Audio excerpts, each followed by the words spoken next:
بعد ما حلوه الفرشيطه دارت حاله، نروحوا نديروا حلوه الروشيات اللي تقطع لكم اكثر من 70 حبه، تقدروا تحتفظوا بها اكثر من اسبوع، سهله ماهله وبنتها كالعاده لهبال تاع الدنيا. السلام عليكم. هكذا خير ما تفسدوا دراهمكم، خدموا كونتيتي كبيره تاع الحلوه وخبوها قيس 10 ايام ولا مده اسبوع وانتم تستهلكوا فيها، وسهله ماهله. الحاجه الاولى اللي نديروها نخدموا لاباط تاعنا في ريسيبيون. درت 250 غرام تاع المارغرين مع زوج حبات بيض وصفار بيضاء، كاس الا ربع تاع الشيخي كلاص، زدت معاهم زوج مغارف كبار تاع الزيت، ملعقه صغيره تاع لافاني، ونخلطوا كلش مليح بالباطو حتى تولي لنا قوام كريمي. ندير عليهم هنايا زوج مغارف كبار تاع الكاكاو مع باكي تاع خميره الحلوه. ودائما نغربلوا المكونات تاعنا، نبدا بالفرينه حتى نحصلوا على العجينه تكون طريه، نغلفها ونحطها تبرد في الفريجيدير نصف ساعه.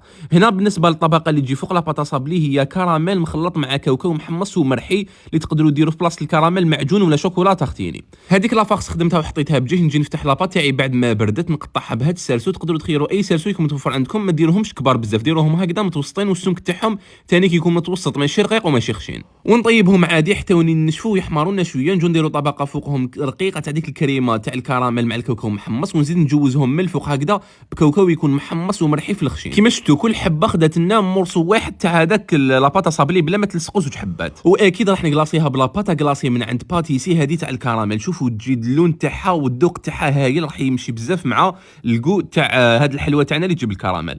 نحطها تدوب فوق حمام مائي، بعدها ضفت لها زوج مغارف كبار تاع الزيت ونكلاصي بها وتقدموها وبصحتكم.